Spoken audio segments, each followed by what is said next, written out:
A paz do Senhor Jesus. Estamos iniciando mais um Instantes Finais, a sua aula de escatologia e de profecia bíblica no seu lar. E eu quero mais uma vez agradecer por sua audiência, a você aqui do Recife, você da região metropolitana, você da Zona da Mata, Norte e Sul, você do Agreste, você do Sertão, aqui do nosso estado de Pernambuco, também a você de outros estados, outros países, quem sabe até de outros continentes, que acompanha a nossa programação pela internet. Que Deus te abençoe, que as bênçãos de Deus continuem sendo derramadas sobre a sua vida, sobre a sua família. Seja muito bem-vindo aos Instantes Finais. Eu quero agradecer também a você que tem enviado a sua mensagem para nós. Obrigado por suas orações, obrigado pelas mensagens e eu diria não só aquelas mensagens de elogios, mas também aquelas críticas, aquelas sugestões, né? E essas mensagens servem de incentivo, de motivação para cada um de nós. Então agradeço também por suas críticas, agradeço por suas opiniões, por suas sugestões. E saiba que a sua opinião é muito importante para nós. Se você deseja enviar uma mensagem, uma pergunta, uma crítica, opinião, sugestão, anote aí o número do WhatsApp, que é o 994661010. Se você é um telespectador assíduo do nosso programa, você sabe que nós estamos estudando sobre o ministério profético no Novo Testamento. Que tema maravilhoso, não é? Eu espero que esse tema esteja sendo de bênção para a sua vida, como tem sido de bênção para a minha vida. E nos programas anteriores nós estamos estudando, né, algumas profecias que estão registradas lá na epístola de Paulo, né, nas epístolas paulinas. Vamos relembrar? Nós estudamos aí esse tema, todo joelho se dobrará diante de Cristo. Inclusive nós trouxemos uma síntese, um resumo dos 3 julgamentos escatológicos, o tribunal de Cristo, o julgamento das nações e também sobre o juízo final. Estudamos também sobre o futuro de Israel, baseado lá na epístola aos Romanos, capítulos 9, 10 e 11. E no último programa nós estudamos aí sobre o critério do julgamento no tribunal de Cristo. Traz a tela, por favor. Onde vimos que Cristo irá levar em conta não só a quantidade de obras, mas principalmente a qualidade da obra. Nós vimos no programa anterior que o desejo do Espírito Santo é que nós possamos trabalhar, fazer o melhor para o reino de Deus, né? Trabalhar com zelo, com dedicação, com amor, com alegria, com humildade, visando a glória de Deus. Hoje eu diria que nós vamos dar continuidade a este tema, falando acerca do tribunal de Cristo, mas hoje falaremos sobre características das coroas que os salvos receberão no tribunal de Cristo. E primeiro eu quero parabenizar a equipe de artes, né? Essa arte belíssima. É claro, irmãos, você sabe disso, que isso é uma imagem meramente ilustrativa. Nosso objetivo não é necessariamente dizer que as nossas coroas são assim, mas é só para nós termos uma ideia dessas coroas ou das características das coroas que os salvos receberão no futuro. Traz a tela. Antes mesmo de nós lermos sobre a introdução da nossa aula, eu gostaria de deixar bem claro que já vimos em programas anteriores, que os salvos serão recompensados no futuro. Nós já citamos sobre isso, inclusive o objetivo do tribunal de Cristo é esse, é galardoar os salvos. Nós já dissemos que os salvos no tribunal de Cristo não é para ser julgado quanto à salvação, porque já são salvos, mas exatamente sobre galardão, sobre recompensa. E é possível, sim, que esses galardões que nós receberemos no futuro sejam coroas, porque quando lemos a Bíblia nós vamos perceber claramente que diversos textos da Bíblia fazem menção a essas coroas que os salvos receberão no futuro. Abra a tela, por gentileza, para nós lermos a introdução. Então, na nossa introdução, nós vamos dizer assim: a palavra de Deus revela-nos que os salvos serão galardoados no futuro. Vamos ler alguns textos? Primeiro, Mateus, capítulo 5, versículos 11 e 12. Traz a tela, por favor. Eu espero que você esteja com a sua Bíblia é muito importante que você faça da sua casa uma sala de aula, com a sua Bíblia, com o seu caderno de anotações, né? E se você desejar também, você pode ter o seu celular para você tirar as fotos aí desses textos bíblicos para você conferir depois. Mas Mateus capítulo 5, versículos 11 e 12, veja que texto interessante. Jesus diz assim: bem-aventurados sois vós, quando vos injuriarem e perseguirem e mentindo disserem todo mal contra vós por minha causa. Exultai e alegrai-vos, porque é grande o vosso galardão nos céus, porque assim perseguiram os profetas que foram antes de vós. Olha que coisa interessante. Jesus deixa bem claro que é grande o vosso galardão nos céus. Então ele está falando aqui de recompensa, de galardão. No Evangelho de Jesus, escrito por Lucas, capítulo 6, versículo de número 35, veja o que a palavra de Deus nos diz. São Lucas capítulo 6, versículo 35, diz assim: amai, pois, a vossos inimigos, e fazei o bem, e emprestai sem nada esperardes, e será grande o vosso galardão, e sereis filhos do Altíssimo, porque Ele é benigno até para com os ingratos e maus. Então, deixa bem claro aqui Lucas, baseado nos ensinos de Jesus, que grande será o vosso galardão nos céus. Na primeira epístola de Paulo aos Coríntios, nós inclusive estudamos esse texto no programa anterior, no capítulo 3, versículo de número 8, olha o que Paulo diz: ora, o que planta e o que rega são um, mas cada um receberá o seu galardão segundo o seu trabalho, ou seja, o galardão será de acordo com a obra, o serviço prestado por cada um. E também em Apocalipse, capítulo 22, versículo 12, Jesus diz assim: eis que cedo venho, e o meu galardão está comigo para dar a cada um segundo a sua obra. Estes são alguns dos muitos textos bíblicos que fala de galardão, de recompensa, né? Que os salvos serão galardoados, os salvos serão recompensados. Abra a tela mais uma vez. Aí nós continuamos dizendo que, apesar de não sabermos dizer ao certo o que será, professor, esse galardão, só a eternidade vai nos dizer. Mas cremos sim na possibilidade de referir-se a coroas que os salvos receberão no futuro. E baseado em que nós dizemos isso, professor? Os 24 anciãos que estavam ao redor do trono tinham coroas em suas cabeças. Vamos ver? Apocalipse capítulo 4, versículo 4 e versículo de número 10. Traz a tela. Esse texto é um dos mais belos do livro do Apocalipse, que é a ocasião em que João viu uma porta aberta no céu. Ele ouviu uma voz que dizia: subi, cai, ele subiu. Ele viu o trono da majestade divina.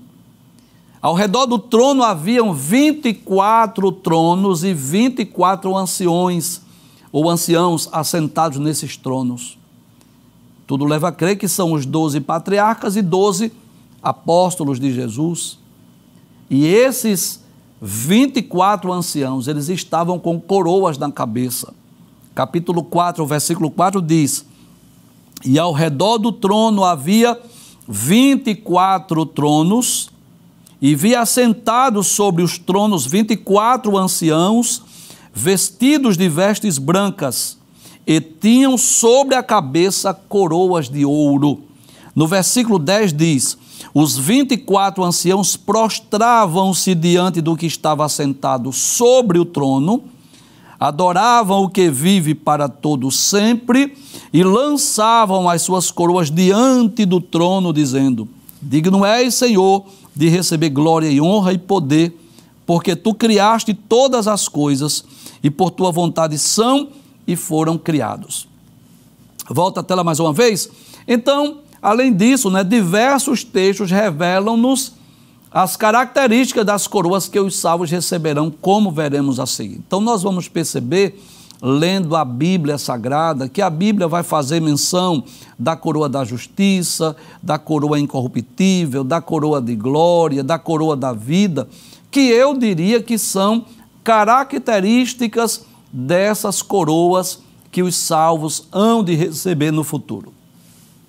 É claro que nós apresentamos aqui como possibilidades, porque existe na Bíblia uma linguagem literal e uma linguagem figurada.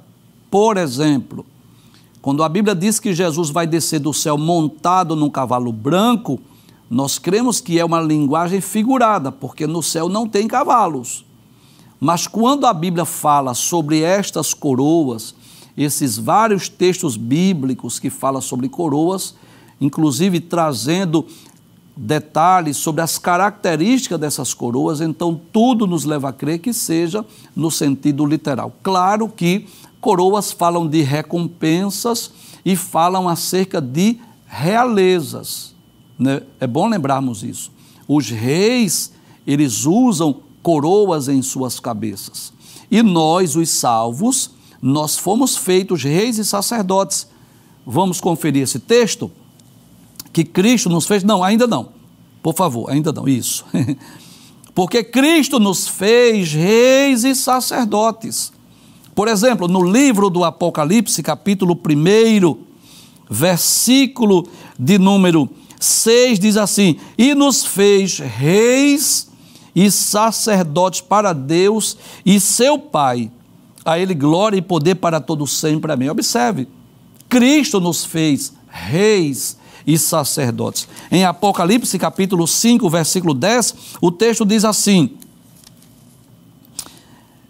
deixa eu ler o versículo 9 para ficar mais clara a compreensão. E cantava um novo cântico, dizendo: digno és de tomar o livro e de abrir os seus selos, porque foste morto, e com o teu sangue compraste para Deus homens de toda tribo e língua e povo e nação, e para o nosso Deus os fizestes reis e sacerdotes, e eles reinarão sobre a terra.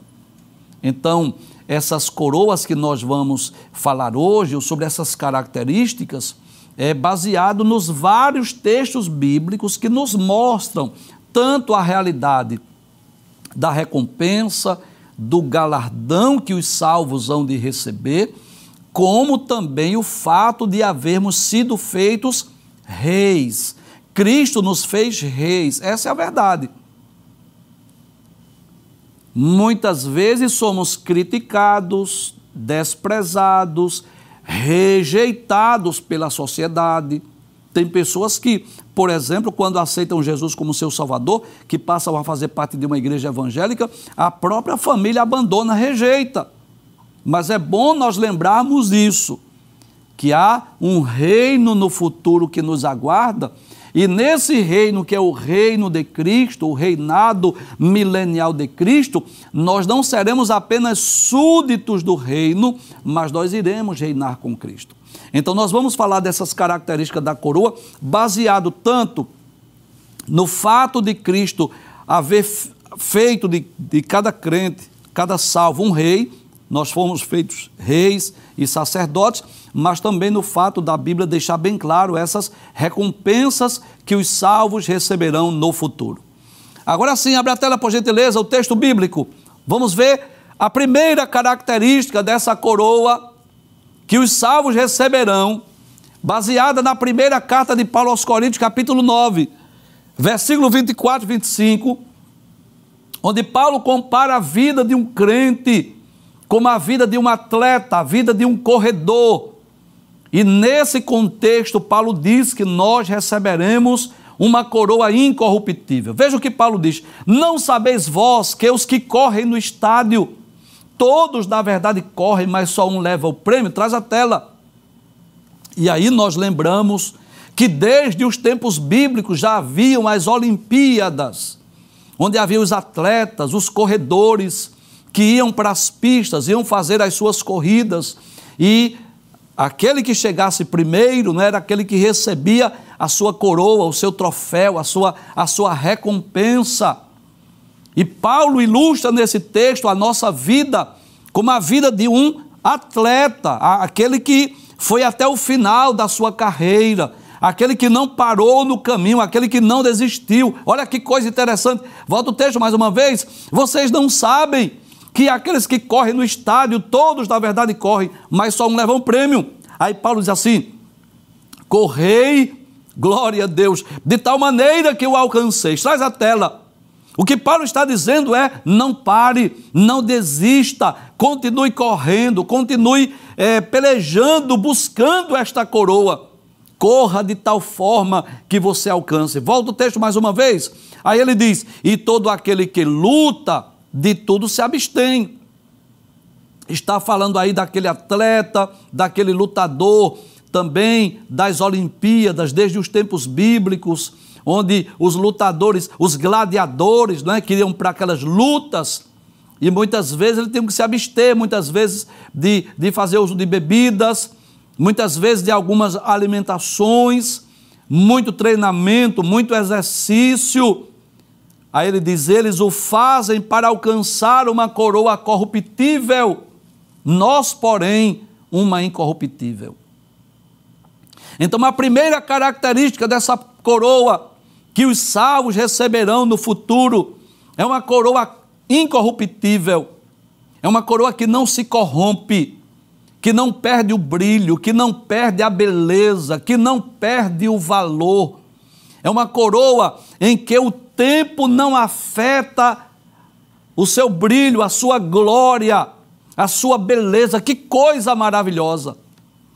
Paulo ilustra aqui a nossa vida, a vida cristã, como a vida de um corredor numa Olimpíada, como a vida de um atleta, e ele deixa isso bem claro. Olha, eles fazem tudo para alcançar aquela coroa corruptível. Não é uma verdade? Não é assim? O atleta, por exemplo, que ele firma um propósito de ir para uma Olimpíada, para a sua corrida, o que é que acontece? Ele vai treinar, ele vai correr, ele vai se esforçar, ele vai evitar determinados alimentos, ele vai ter uma série de exercícios diários para manter o corpo em forma, não é assim? Os lutadores, a mesma coisa. Nos tempos bíblicos eram os gladiadores, hoje são os lutadores lá de boxe, de MMA. E o que é que eles fazem? Muito treinamento, muita disciplina, muito exercício físico, muito exercício corporal. Então eles passam horas a fio treinando, se exercitando, para estarem prontos ali para a corrida ou para a luta, em busca de um troféu, hoje, né? Em busca de uma medalha, em busca de um cinto que os lutadores recebem, né? aquele cinto quando eles ganham aquela luta. Mas olha que coisa interessante, Paulo diz que eles buscam uma coroa, um troféu corruptível, que pode se corromper, que alguém pode roubar, que pode perder o brilho, que pode perder a beleza, que pode perder o valor. Eu vou dar um exemplo simples, Sejamos sinceros. Aquelas coroas, lá dos tempos de Paulo, hoje teria o mesmo valor? Claro que não. Aquelas coroas perderam a sua beleza, perderam aquele brilho, aquela glória que Deus não serve mais para hoje. Hoje ninguém pode pegar o mesmo troféu de 2 milênios para dar hoje a um atleta, ele não quer mais. Por quê? Aquelas coroas dos tempos bíblicos antigos perderam a sua essência, o valor, porque são coroas corruptíveis. Elas se corromperam, elas entraram em decomposição, mas a coroa que os salvos vão receber é uma coroa incorruptível, que não vai perder o brilho, a beleza, que o tempo não afeta o seu valor. Sabe o que significa isso? Que essa coroa que nós vamos receber, nós vamos usá-la por toda a eternidade. E ela jamais vai perder a sua glória, jamais vai perder o seu brilho, a sua beleza, a sua essência, o seu valor. E o que é mais importante? Nas Olimpíadas, nos tempos bíblicos, só um levava o prêmio, somente um era recompensado com a coroa, mas agora não são todos os salvos. Quando Paulo diz, correi de tal forma que eu alcanceis, Paulo estava dizendo que todo aquele que é vencedor, todo aquele que perseverar em seguir a Cristo, receberá essa coroa incorruptível, uma coroa que não pode ser corrompida, não pode se corromper. Passa o texto, por gentileza. Uma outra característica da coroa que o salvo vai receber é uma coroa justa. É uma coroa baseada na justiça. Olha o que Paulo diz quando está escrevendo a sua segunda carta a Timóteo, já prevendo a sua morte, prevendo que o dia da sua partida estava chegando. Ele escreve a Timóteo dizendo assim: combati o bom combate, acabei a carreira e guardei a fé. Traz a tela, por gentileza.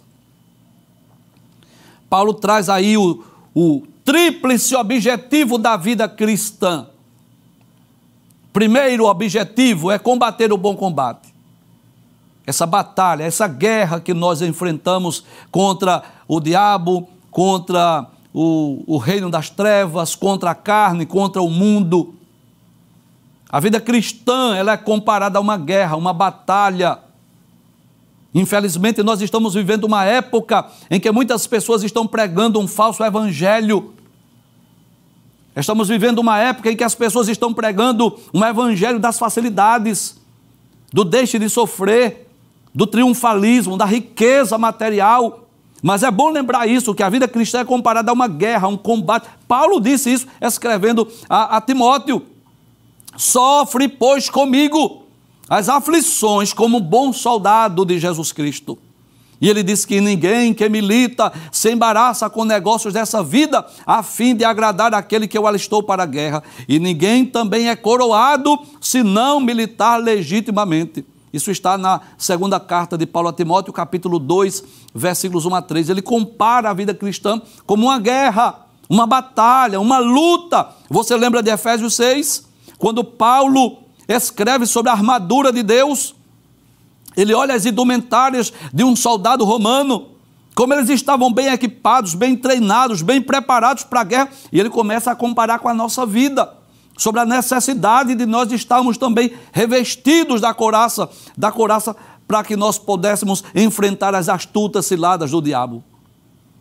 Mas ele compara a vida cristã não só como um lutador numa guerra, um soldado numa guerra, mas, volta o texto mais uma vez, como um atleta que corre a carreira, que acaba a carreira, que atravessa a linha de chegada. Ele compara a vida cristã como um guarda, um vigilante que guarda o seu bem mais precioso, como aquele que guardou a fé. E ao chegar ao fim da sua vida, e ter essa convicção, como quem diz assim: eu combati o bom combate, eu acabei a carreira, eu guardei a fé. E agora, Paulo? Olha que coisa maravilhosa, olha que coisa interessante. O que é que está te aguardando, Paulo? Ele diz: desde agora, a coroa da justiça me está guardada. Glória a Deus. Traz a tela, por gentileza. Infelizmente, tem pessoas que dizem assim: morreu, acabou-se. A vida termina na sepultura, na tumba fria, mas não é isso que a Bíblia diz. Não, não, não. Nós temos uma substância imaterial, espiritual, a nossa alma, o nosso espírito, que vão permanecer vivos, que vão permanecer acordados, que permanecerão conscientes, que serão levados para um lugar de gozo ou de sofrimento, de acordo com as nossas escolhas.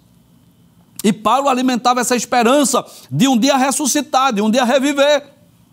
E nessa ocasião, ele disse que havia uma coroa em que ele iria receber. Volta o texto mais uma vez. Olha a esperança do apóstolo Paulo. Desde agora, a coroa da justiça me está guardada. Olha, qual é a característica da coroa que Paulo menciona? A coroa da justiça. Traz a tela. Sabe o que Paulo está dizendo? Que naquele tribunal não haverá injustiças. E você sabe disso.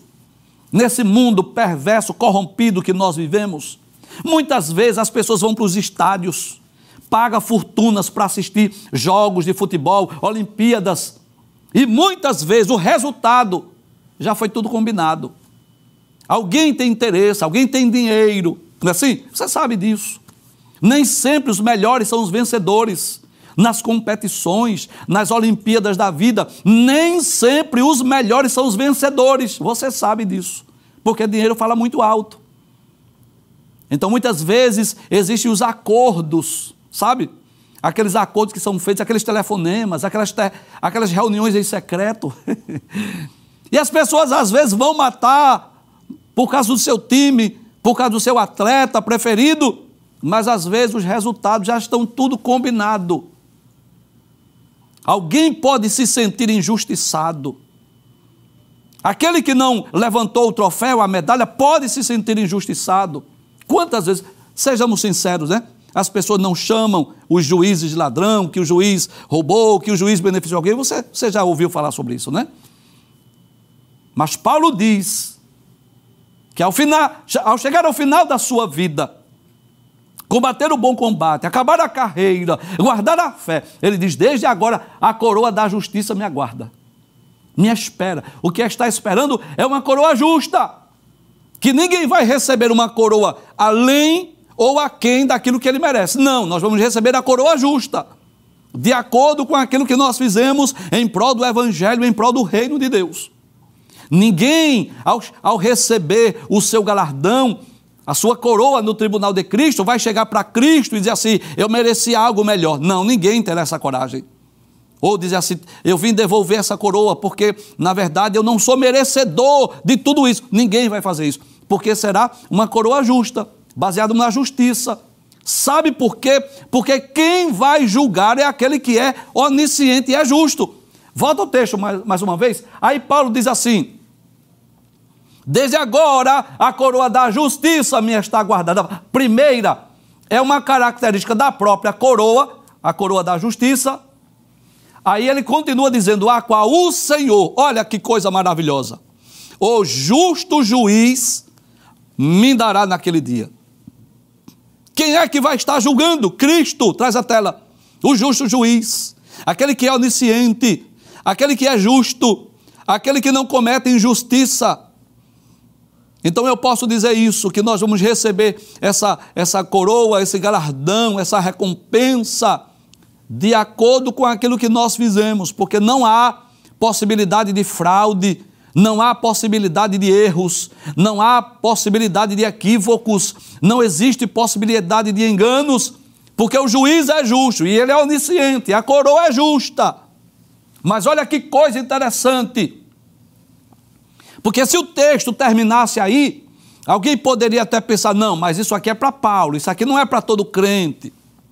Alguém poderia dizer assim, não, mas isso aqui foi para o apóstolo, ele está falando dele, é porque ele é apóstolo, então ele tem direito a essa coroa aqui, não é para todo mundo, mas ele continua. Abre a tela, por gentileza. Ele vai dizer assim, e não somente a mim. Como quem diz assim? O justo juiz vai entregar essa coroa da justiça, mas não é somente a mim, não. Não é somente para quem é apóstolo, não. Ele diz, mas também a todos os que amarem a sua vinda. Glória a Deus. Então, sabe, esse povo chamado cristão, muitas vezes considerado como escórias do mundo, muitas vezes criticado, rejeitado, desprezado, menosprezado, um dia este povo estará de vestes brancas, na presença de Cristo, nas regiões celestes, para receber a sua coroa, para receber o seu galardão, para receber a sua recompensa. Tenho certeza disso, que naquela ocasião nós diremos assim, valeu a pena o sofrimento, as perseguições, as pedradas, as calúnias que nós enfrentamos. E um dia o mundo verá os salvos, os ímpios, os incrédulos, os pecadores, quando estiverem em outro julgamento, que é o julgamento do grande trono branco, verão a multidão de salvos, de vestes brancas, resplandecentes, com coroas nas suas cabeças, e chegarão à conclusão que a Bíblia é verdadeira, chegarão à conclusão de que o que nós pregamos e ensinamos é a verdade, só que para eles será tarde demais. Não haverá mais possibilidade de retornar o tempo, de voltar na história e de fazer outras escolhas. Não terá mais possibilidade. Aí Paulo deixa bem claro que ele combateu o bom combate, ele acabou a carreira, ele guardou a fé, que desde agora a coroa da justiça está lhe aguardando. E quem é que vai entregar o justo juiz? Aí ele diz, mas não somente a mim, mas a todos os que amarem a sua vinda. E quem é que ama a vinda de Cristo, deseja, almeja nela, são os salvos. Aqueles que foram comprados, remidos pelo seu sangue, que deseja que Cristo venha nos buscar, que oramos assim, Maranata, vem Jesus buscar a tua igreja. Aí o povo critica, ri, zomba, escarnece, não é assim? Fica perguntando, mas que povo é esse? Esse povo diz que Jesus vai voltar, e se Jesus voltar, vão matá-lo novamente, se Jesus voltar, as pessoas vão matá-lo, enfim. Mas eu quero deixar bem claro que temos muita convicção do que nós estamos dizendo, porque Jesus vai voltar. A Bíblia diz que ele viria ao mundo como homem, ele veio. A Bíblia diz que ele iria morrer e ele morreu. A Bíblia diz que ele iria ressuscitar, ele ressuscitou. A Bíblia diz que ele iria voltar ao céu e ele voltou. Então a Bíblia diz que ele vai voltar à terra e temos a certeza disso, que ele virá para nos buscar, para nos levar para si. Vamos ver outra característica dessa coroa. A terceira característica, vamos tomar por base a epístola de Pedro. Pedro faz menção a uma incorruptível coroa de glória. Olha que coisa maravilhosa. Na sua segunda epístola, capítulo 5, versículos 1 a 4, Pedro escreve aos presbíteros da igreja, aos líderes da igreja. E Pedro diz assim, aos presbíteros que estão entre vós, admoesto eu, que sou também presbítero com eles. Que demonstração de humildade de Pedro, né? Que se considerava também um presbítero, uma testemunha das aflições de Cristo e participante da glória que se há de revelar. Olha que coisa maravilhosa Pedro diz aí. Ele é testemunha das aflições de Cristo, mas é também participante da glória que há de se revelar. Como que diz assim, eu faço parte deste grupo que será participante desta glória futura, que aguarda, que espera os salvos no futuro. Passa a tela, por gentileza. Aí ele continua dizendo aos presbíteros da igreja, ele recomenda, ele orienta, ele aconselha, dizendo assim, apacentai o rebanho de Deus que está entre vós. Como que diz assim, cuide dessas ovelhas, tendo cuidado desse rebanho, não por força, mas voluntariamente. Trabalhe com alegria, é isso que ele diz. Trabalhe de forma voluntária, cuide desse rebanho, dessas ovelhas de Cristo. Não cuide delas por tope ganância, com objetivos pessoais, mas tenha um ânimo pronto, sempre de prontidão para ajudar, socorrer as ovelhas. Ô Pedro, e eu te pergunto, Pedro, e o que é que vai acontecer com aqueles que apacentam o rebanho de Deus, com aqueles que têm cuidado pelas ovelhas, com aqueles que não servem forçadamente, mas de forma voluntária, com aqueles que não trabalham com ganância, com interesses pessoais, mas com o coração voltado para as coisas de Deus. O que é que vai acontecer? Passa o texto, aí ele diz assim, nem tendo domínio sobre a herança de Deus, mas servindo de exemplo ao rebanho. E quando aparecer o sumo pastor é o principal pastor, que é Cristo, ele diz, alcançareis a incorruptível coroa de glória. Olha que coisa maravilhosa. Traz a tela. É claro que, lendo a Bíblia, às vezes nós falamos de materiais como prata, ouro, pedras preciosas, como as coroas que mostramos no início desta aula. Mas é claro que o material que está no céu é algo muito mais belo, muito mais valioso. Quando a Bíblia fala de prata, de ouro, de pedras preciosas lá no céu, é para que nós tenhamos ideia da beleza, da formosura, do brilho, da glória, do esplendor, daquilo que os salvos receberão. E Pedro diz que aqueles que servem as ovelhas, ao rebanho, com fidelidade, eles vão receber uma incorruptível coroa de glória. Uma coroa incorruptível porque ela não perece, ela não se corrompe, ela não perde a beleza, ela não perde o brilho, ela não perde a glória, ela não perde o valor, o tempo não afeta a qualidade desta coroa, mas ele diz que ela é incorruptível, é uma coroa de glória. Não é algo feito por mãos humanas, não é feita de materiais terrenos.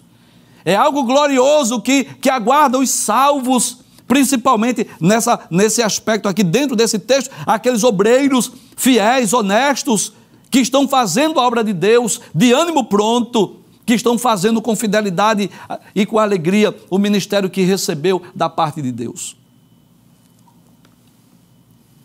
Eu sei disso, que muitos dos salvos, a grande maioria, a maioria dos salvos, não terão a oportunidade de, nessa vida, subir no pódio, receber troféus e coroas. A maioria não terão essa oportunidade. Muitos dos salvos são pessoas simples, que não são atletas, não são corredores, não são desportistas. Claro que eu abro um parêntese para dizer que, claro, que alguns salvos são desportistas, alguns salvos vão receber troféus, medalhas aqui na terra e receberão também no futuro, claro. Também não estou descartando essa possibilidade, mas posso dizer que a maioria dos salvos não irão subir no pódio, não irão receber lá um troféu, uma medalha, numa competição desportiva, a maioria não, mas há algo futuro que nos aguarda, que nos espera, como a Bíblia deixa bem claro. Então nós já lemos aí nas epístolas paulinas, Paulo falando dessa coroa justa, dessa coroa incorruptível, Pedro falando da incorruptível coroa de glória. Mas e Jesus? Será que Jesus falou sobre essa coroa? Será que Jesus alguma vez fez a promessa? Vamos ver o que a Bíblia diz? Passe o texto, por gentileza. A quarta característica da coroa que vamos receber é a coroa da vida. E essa imagem não é de Cristo, essa imagem aí, claro, uma imagem meramente ilustrativa, é do apóstolo João escrevendo as revelações lá do Apocalipse. E você sabe que Jesus apareceu a João lá na ilha de Pátimos e disse que ele escrevesse 7 cartas às igrejas de Éfeso, de Esmirna, Pérgamo, Tiatira, Sardes, Filadélfia e Laodiceia. Traz a tela. Nós já tivemos a oportunidade de estudar essas 7 cartas, estudar sobre essas 7 igrejas. Mas eu faço questão de repetir. Eram igrejas reais que existiam realmente nessas cidades, lá na região da Ásia Menor.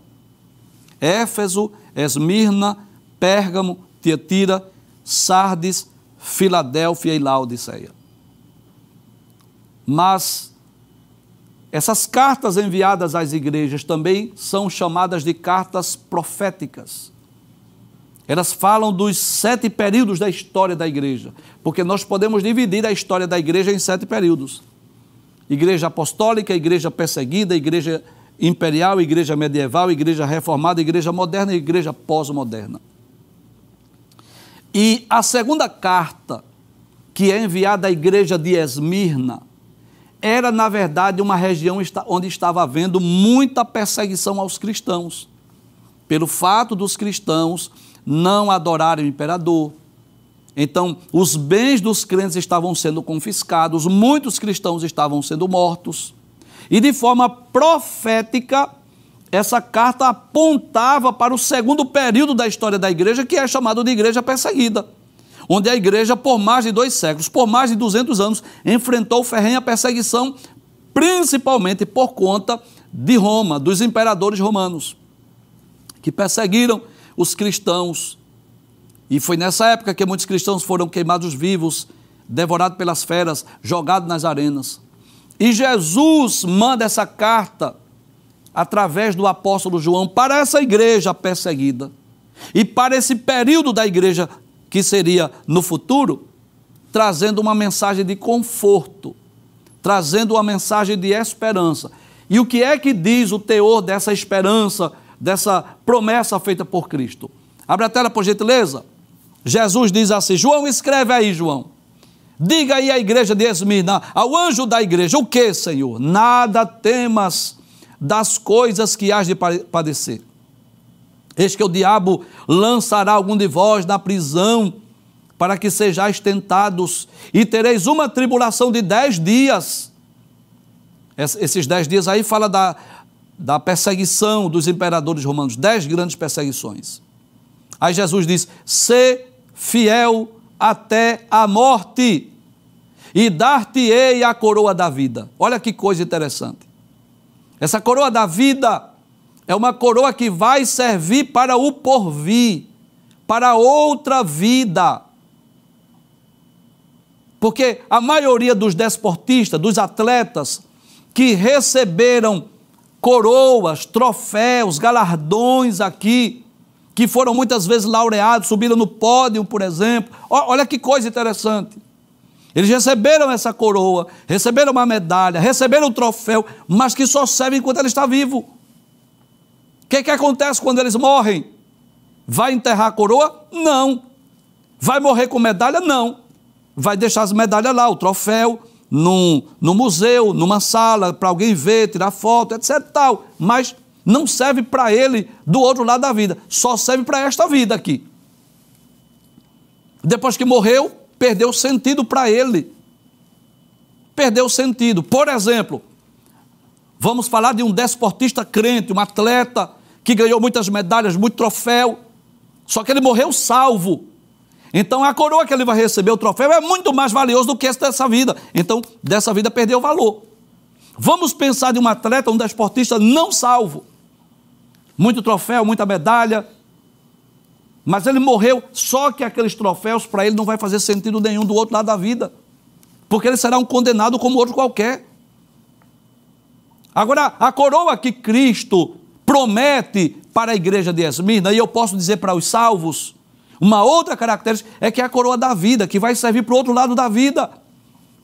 Então significa dizer que esta coroa, esse troféu, esse galardão que nós vamos receber no porvir, ela vai servir para o outro lado da vida, por toda a eternidade, para nunca mais nós deixarmos de usá-la. Observe que os desportistas têm um momento dele usar sua medalha, seu troféu, mas tem um momento em que eles partem dessa vida e aqueles troféus não a acompanham. Mas essa coroa que os salvos receberão, ela vai nos acompanhar por toda a eternidade, porque é a coroa da vida. Então, eu não sei dizer ao certo como será a coroa que nós receberemos no futuro. Abre a tela principal, eu vou concluir. A tela principal deste programa, por favor. Isso. Eu não sei se são coroas como estas aí, eu não sei. Confesso que isso é uma imagem meramente ilustrativa. Traz a tela. Mas baseado no que estudamos, nós podemos dizer que nós receberemos as coroas com essas características. Coroas incorruptíveis, coroa de glória, coroa justa, coroa da vida, que são características daquele troféu, daquele galardão, daquela coroa que os salvos receberão na eternidade.